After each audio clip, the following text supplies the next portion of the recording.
do this thing.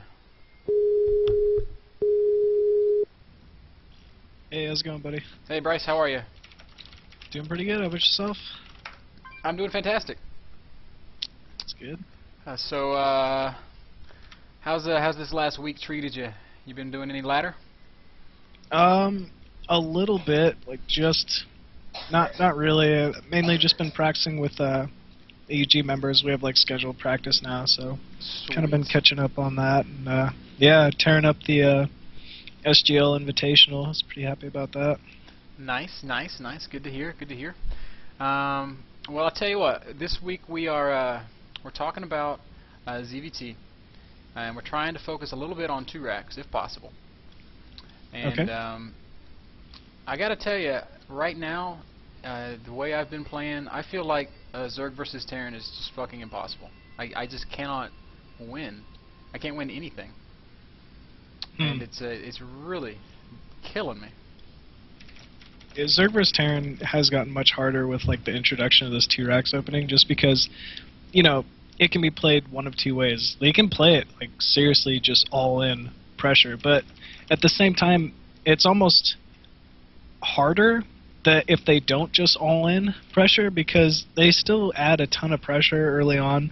You know, it forces you to cut drones, obviously, and then they can just fall back on that expand because it doesn't take like gas really to make your orbital or whatever, and just go ahead and go expand with like, you know, still a very decent unit count, and it's really hard to deal with. Yeah, the thing that kills me, not kills me in the sense of the thing that makes me die, but the thing that I just can't seem to get over from a personal standpoint is the fact that Terran players can go 2-racks, and they can put on all this pressure, and it's at like no risk to themselves. They expand behind it, they stay even with us on SCVs, which is of course to their advantage because of mules, and it just kind of it feels like we're put on the back foot, and there's just no coming back. Yeah. Honestly, I'm not sure how you've been holding off the 2-racks, like bunker rushes and such, but, you know, depending upon if they do add too much pressure early on, you are kind of allowed to catch back up due to the fact that you have to make that stack defense anyway, and then you can kind of rely on that early stack defense to drone a bit harder than you would normally, like early on. And so it kind of compensates for it, but at the same time, with 2 expansions, you know, 2 orbital commands, mules, and map control, because they have Marines early on, it's still very difficult to kind of deal with. Yeah. I gotta ask you, are you still playing? Well, let's go back a little bit. We did a kind of like part 1 of this theme on Tuesday with Jeff. And, yep. And Jeff is approaching ZVT from the standpoint of pool first is the better way to deal with this 2-rack stuff. Do you have a take on that before we kind of jump in? Yeah. Optimally, yes, it would be best to go pool first, but it's not so much the 2-racks that you kind of have to worry about. It's more just like a generalization of all their builds. So, in my opinion, hatchery first is still the stronger build.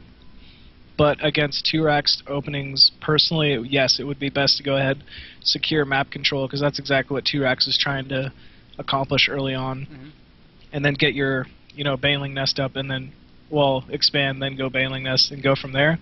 But you're never really going to know. And if you ever go speed opening, for the most part, against any kind of like one base,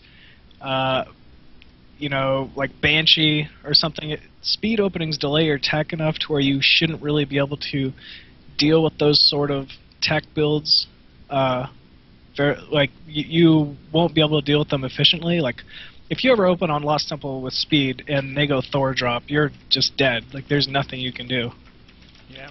So, yes, it's better to open pool first, but I still like to go open hatch first, just in case I'm running up against other builds as well. And you can hold off 2-racks with hatchery first builds, but I don't know. It once again, like most of my builds, it comes down to like perfect micro, pretty much perfect unit positioning, and you really just can't make any sort of flaws early on with the build. Right. Right. I see. So, so we would still prefer hatch first then in that case. Basically, is the gist of what you're saying. Yeah. Cool. All right. Well, I guess let's just jump in and kind of get into some games and sort of see it in action. If it's all the same to you, I'd like to kind of let you jump in the driver's seat and play this first game. Oh, there you are. Yeah, sure. Invite you to the party. And I'll kind of walk you through what I'm doing, then have you do it. Yeah. So I'm just going to host on Metalopolis. And I tell you, dude, Metalopolis, I always seem to get close position. Get close position? Yep. You're not the only one. It's retarded. So, yep. It's a curse.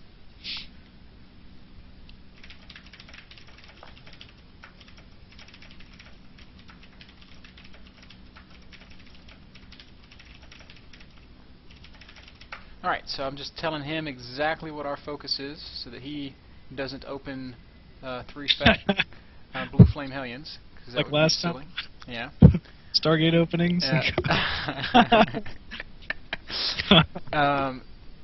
Speaking of last time, if you remember the last time we talked about ZVT, we had a guy come in here, Slayer's Becco, and you kind of raffle stomped him pretty hard. He has been hounding me for a rematch with you every single day. I think he really hurt his feelings when you beat him. Oh, so okay. Hopefully he'll log on tonight so that we can make that happen as well. All right, sounds anyway, good. So again, I'm just going to kind of let you take the reins here, and I'll be asking questions. You know, we've done this a million times before. Maybe not a million, but like 4. So. Yep. Well, I'm still just opening my same exact build that you've seen before. One little adjustment that I've kind of made, specifically with the 2 racks opening. If I ever scout with my drone and I see 2 racks, I'm going to save my larva at that point. Yeah. Generally, it'll still be after the 17 Overlord. So you should be able to scout all 4 positions on the map by then, and it'll give you plenty of time to know. I delay my gas a ton, like almost like that Zerg vs. Zerg hatchery first opening, where I'm getting a good 26 drones or so before I take my Vespene Geysers. But when I do, I'm taking both at the exact same time to kind of compensate for it. So I'm really just looking for that mineral income early on. Right. To kind of adjust to any sort of damage they've done to my economy with 2 racks opening. Fantastic. And you never ever want to go lair before Baneling Nest against 2 racks. You always that's the other little adjustment that's made. It's going to be speed into Baneling Nest and then lair. Okay. Just because with their high unit count early on, they have the potential to attack you at any point. Right. So you always need to be prepared. Yeah, that's one of those little intricacies that that comes up and that that maybe sets you apart from. Obviously, there's lots of things that set your Zerg play apart from my Zerg play. But I'm a relatively higher level Zerg player. But little things that I don't do kind of hold me back. I feel a lot of the time. Yeah.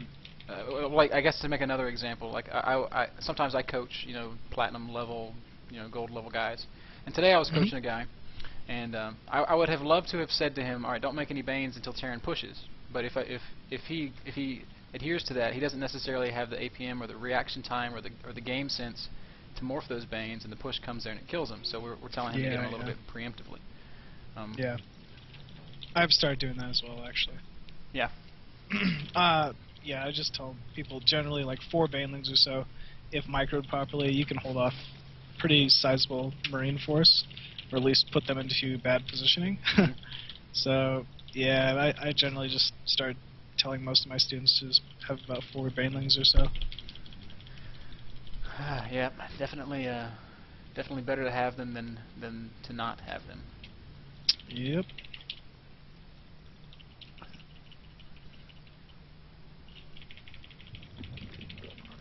So I think right away you're probably suspecting that these positions are going to be unforgiving. Yep. Still going to opt for a 15 pool though? Yep. That's kind of brave, isn't it? I'm a very brave Zerg player, so. What do you think about going? What do you think about going 13 pool off a hatch first? Is that too?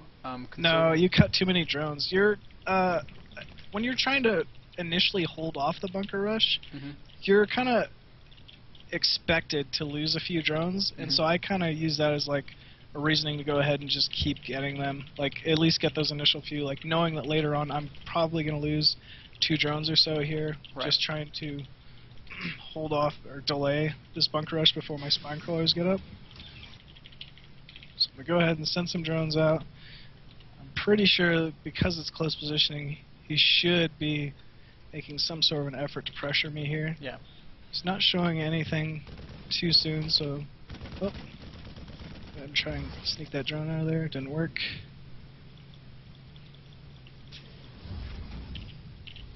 Go ahead and make 2 spine crawlers. Start making Zerglings. Double spine crawler. This is new. So what's the logic here? When 3 SCVs repair a bunker, they repair at the same speed that it takes 2 spine crawlers to attack them. Mm-hmm. And so I'm basically just trying to neutralize that and then be able to later on tank with my queen, engage with my Zerglings, and be able to finish off the bunker rush if it's coming, but it doesn't even look like he's doing it. So I'm going to go ahead, cancel one of these, make my queen, and just kind of play normally from here. Mm-hmm. You always want to expect that early pressure, though, as soon as you scout 2 racks, especially in these positions. Yeah, definitely. I'm actually sort of surprised that he didn't come with the bunker play. It's free for all practical purposes, and the potential for damage is so high. Yep.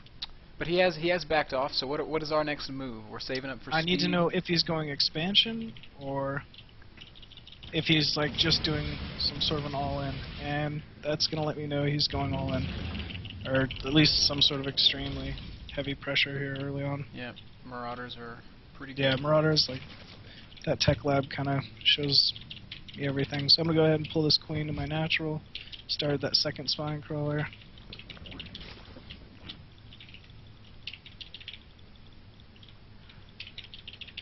Wait until the last second to pull drones.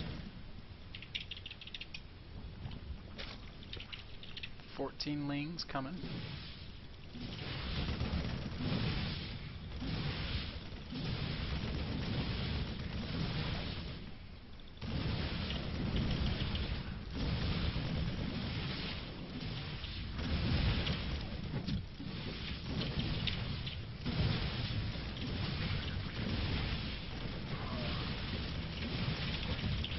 There's a nice surround, and it's cleaned up easily.